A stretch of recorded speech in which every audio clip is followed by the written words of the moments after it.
अरे आग लगे, ये भी कोई जिंदगी है। सुबह से चिल्लम चिल्ली पुकार सुन के मैं तो तंग आ गई हूँ। अरे वो भी क्या दिन थे जब मैं गांव में रहा करती थी। पहले बड़ी सुखी थी मैं। पहले मेरी जिंदगी क्या थी और अब क्या हो गई है।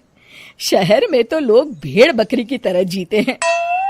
जीने का असली मजा तो गांव में है। क्यों, क्या हुआ माँ जी? आज गांव की बहुत याद आ रही है आपको? अरे हाँ बहू, शहर का जीना भी कोई जीना है। लोगों की आधी जिंदगी तो सड़कों के ट्रैफिक में निकल जाती है और यहाँ रखा ही क्या है। एक बात कहूँ, दिल्ली शहर अब पहले जैसा नहीं रहा।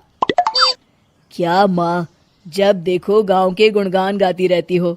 ठीक है, इस बार ना बच्चों के कॉलेज की छुट्टियों में हम सब गांव चलेंगे, ठीक है? हाँ, ये ठीक है।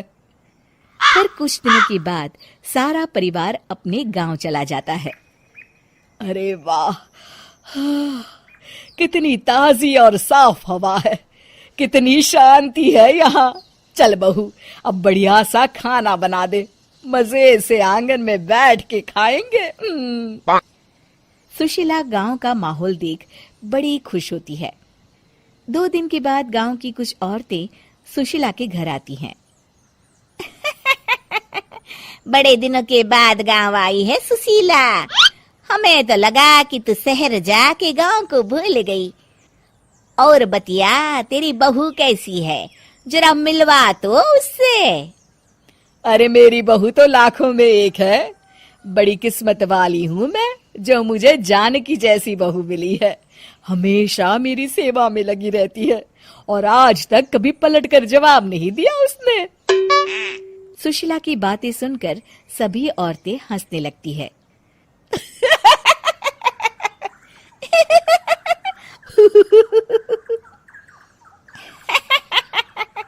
अरे कुछ भी बोले जा रही है। तबीयत तो ठीक है? तेरी बहू चांद से आई है क्या? क्यों बहनों, दुनिया की कोई भी बहू अच्छी होती है क्या? सब औरतें ममता की हाँ में हाँ मिलाती हैं।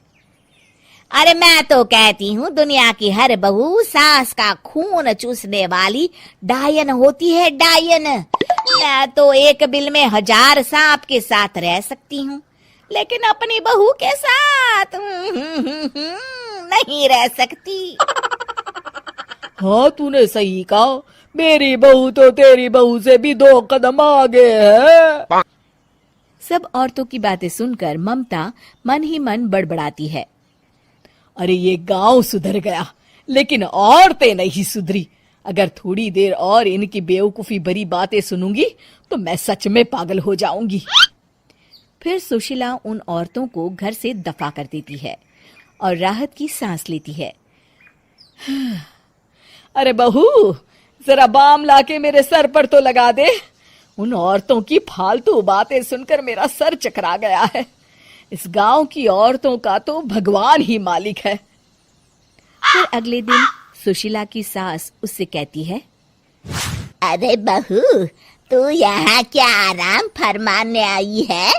आखिर ये तेरा ससुराल है। चल चल, घर के कामों में हाथ बटा। शहर में कुछ काम धाम तो करती नहीं है।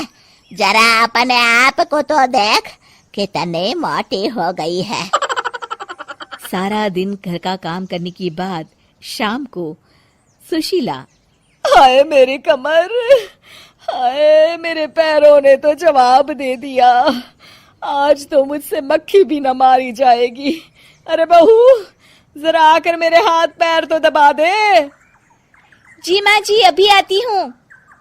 तभी सुशीला की सास जानकी को रोकते हुए कहती है, अरे रुक जा बहू, एक दिन काम करके इसको इसकी नानी याद आ गई। हम लोग तो रोज इतना काम करते हैं, कोई जरूरत नहीं इसके हाथ पैर दबाने की। सुबह तक सब ठीक हो जाएगा। सुशीला अपनी सास की बातें सुनकर हैरान रह जाती है। इस तरह धीरे धीरे गांव आने के बाद सुशीला की परेशानी शुरू हो जाती है। फिर एक दिन अरे आज तो मैं कपिल शर्मा देखूंगी क्योंकि आज संडे है। सुशीला जैसे ही टीवी ऑन करती है तभी बिजली कट जाती है। अरे सत्यानाश, इस बिजली को भी अभी जाना था।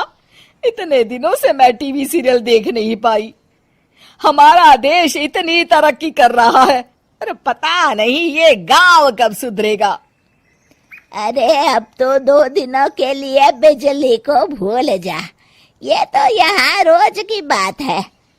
अब इस अंधेरे में रहने की आदत डाल ले। हाँ। हे भगवान, अब क्या होगा? ऊपर से इन मच्छरों ने जीना हराम कर रखा है। दूसरी तरफ घर के काम कर करके और बिना किसी सुविधा के सुशीला तंग आ जाती है और उसे शहरी जीवन याद आने लगता है। क्यों माँ, मजा आ रहा है ना? अरे आपने ऐसी सूरत क्यों बना रखी है? मुस्कुराइए, अब हम गांव में हैं। मोहन के साथ जानकी भी अपनी सास की खिंचाई करती है। हाँ हाँ माँ जी, आप ही तो यहाँ की बड़ी तारीफ कर रही थी। फिर अभी तो कुछ ही दिन बीते हैं, वैसे भी अब तो आप यहीं रहने वाली हैं ना? अरे नहीं नहीं बहू, मैं एक दिन और यहाँ रुकी तो मर जाऊंगी। मुझे शहर ले चलो।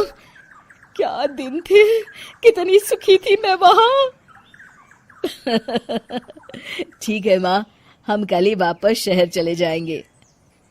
इस तरह सुशीला शहर आ जाती है और फिर कभी दोबारा गांव जाने की जिद नहीं करती।